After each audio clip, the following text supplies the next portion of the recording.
xubnahan oo caawa igu waramaya xarunta telefishinka Universal ee magaalada Qaahira ayaa cambaariyay falka afduubka ah waxayna dalbadeen in si shuruud la'aan loo sii daayo wariye Ibrahim Maxamed Xuseen Ibrahim Jekey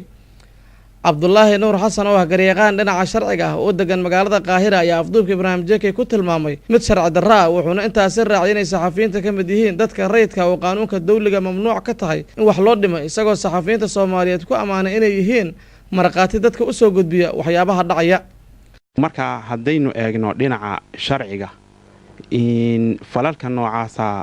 ee saxafiyiinta lagula kacayo waxa uu ka qabo sharcigu in waxa iska cad saxafiyiintu waxay ka mid yihiin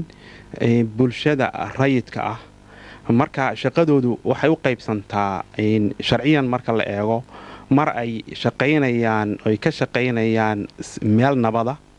iyo mar ay ka shaqaynayaan meel uu dagaal ka socdo labadaba in dadka saxafiyiinta ah haddii markaa aanu sharci qaban waxa weeyaan in haddii nabad ay ka shaqaynayaanna in la iska xidho oo si badheera loo xidho iyagoo waxa weeyaan qalinkooda ay sita oo iyagu markaa hubsidan waxa weeyaan waa mid sharci darro ah marka ay xaaladda dagaal ay jirto oo mid duruufo dagaal ay jiraana marxaladaas saxafiyiintu waxay ka mid yihiin dadka rayidka ee aan dagaalamayn in haddii markaa fal kasta oo lagula kaco ha noqdo dil ha noqdo jirdil ha noqdo afduub intuba sharci ahaan waa mamnuuc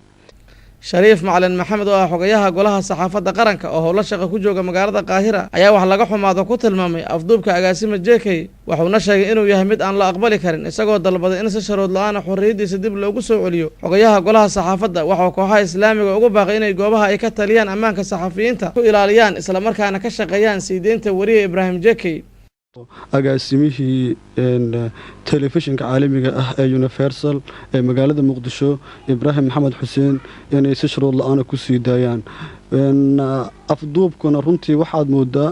inay hadda fartu ku godan tahay kooxaha islaamiga ah sababtoo ah meesha lagu afduubtay iyo xaaladda markaanu fiirino iyo waxyaabaha ka dhacay koonfurta Soomaaliya intooda badan hadda waxay fartu ku godan tahay kooxaha islaamiga ah waxaan maarta la soconaa in dhibaatooyin kale ay dhaceen sidaas daraadeed dhammaan inta ay ka go'do arinta kooxahaas gacanta ku haya ama galaangalka ku leh ama saameynta ku leh inay u istaagaan oo ay ka hortagaan kaliya ma aha in la soo daayo mooyaan inaanay wax kale tacaddi kale aanu ka dhicin dhulka ay gacanta ku hayaan kooxaha islaamiga ah wariye Bashiir Maxamed Warsame Al-Bashiir oo kamid ah saxafiyiinta ka howlgala magaalada Qaahira ayaa isna sheegay inay aad ugu xumaado afduubka lagula kacay Ibrahim Jekey wuxuuna ku tilmaamay in saxafiyiintiisa ka soko uu ahaa mid u adeega shacbiga dhibaataysan ee Soomaaliyeed waxaan aad uga xunnahay falka aadka u qalafsan ee loo geystay agaasimihii TV-ga Universal koonfurta iyo bartamaha Soomaaliya Ibrahim Maxamed Ibrahim Jekey dadka u hayay howlo kale oo aad muhiim u ah oo bini'aadanimo iyadoo laga xusi karo sidii uu kaalmooyinka kala duwan uu u gaarsiiyay dadka dhibaataysnaa ee abaaraha iyo dagaalada ay barakiciyeen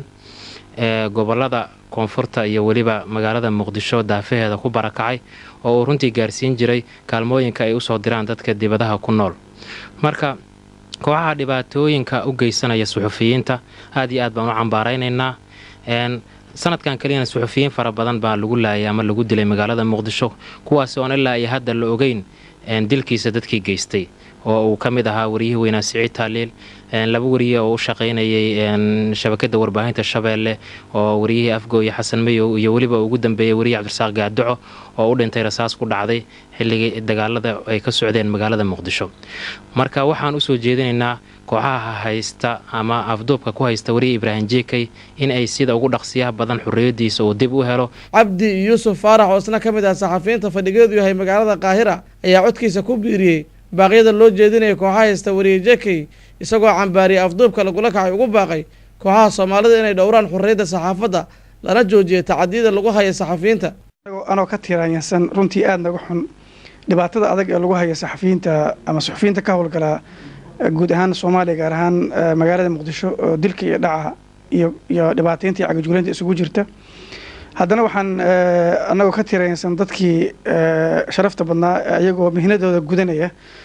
sida bararka loo laayay oo faraha badnaa oo hadda aan magacyadooda soo koobi karin. waxaan haddana runtii doonayaa inaan halkan ka sheego inaan sidaan uga xunnahay oon u cambaaraynayno falka